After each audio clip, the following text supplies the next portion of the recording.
ایک بار ایسا ہوتا ہے کہ ایک بہت بڑے اہل علم تھے، اللہ کے پیارے مقبول بندے تھے، تو ان کی مجلس میں یہ بات ہو رہی تھی کہ بھئی دیکھو، انسان کو جب اللہ سزا دے گا نا تو اسے جہنم میں پھینکے گا۔ اور اسی طرح کسی نے سوال کیا کہ یہ بتائیے جی، انسانوں کی سزا تو جہنم ہے، اگر جنات گڑبڑ کریں گے تو ان کو کہاں سزا دی جائے گی؟ تو انہوں نے کہا کہ بھئی جنات کو بھی دوزخ میں پھینکا جائے گا۔ وہ کہنے لگا آپ توجہ فرمائیں کہ بھلا آگ کو آگ کیا کہتی ہے؟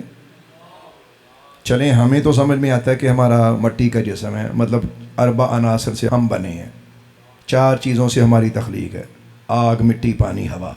انسان ان 4 چیزوں سے بنا ہے۔ تو جنات جو ہیں وہ تو بنے ہی آگ سے ہیں۔ تو اب آگ میں آگ پھینکی جائے تو کیا ہونے والا ہے؟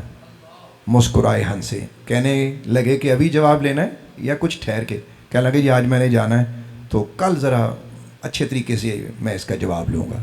فرماتے ہیں ٹھیک۔ دوسرا دن آیا تو کچھ لوگ اور ساتھ بھی تھے، وہ بندہ بھی اپنے ساتھ کچھ بندے لے کے آیا کہ بھی سوال میں نے بڑا عجیب غریب کیا ہے تو جواب اس کا کوئی نہیں ملنا، دیکھو آج میں ان کو لاجواب کروں گا۔ بڑے بڑے نیت کے خراب لوگ بھی ہوتے ہیں، مطلب کس نیت سے کچھ سوال کرتا ہے پتہ لگتا ہے بھائی۔ تو خیر سوال رپیٹ کیا گیا۔ اب اس اللہ کے پیارے محبوب بندے نے یہ کیا کہ کچھ ڈھیلے نکالے، تو ڈھیلے نکال کرنا کچھ فاصلے سے اس سائل کو سوال کرنے والے کو مارے۔ وہ کہنے لگا حضرت کیا ہو گیا ہے آپ کو؟ میں تو کو سوال پوچھ رہا، تسی میں وٹے مارن رہے پنجابی میں۔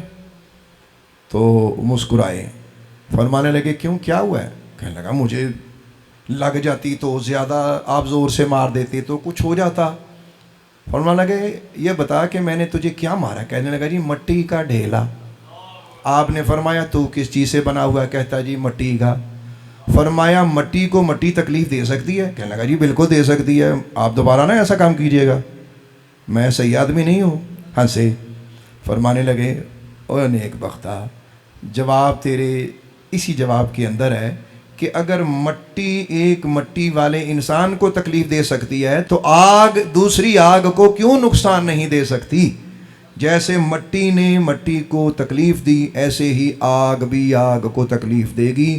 وہاں کچھ ایسا ضرور ہوگا کہ جہنم کی آگ جنات کو بھی تکلیف مہیا کرے گی۔ فرمایا کیوں بھی جواب ہو گیا؟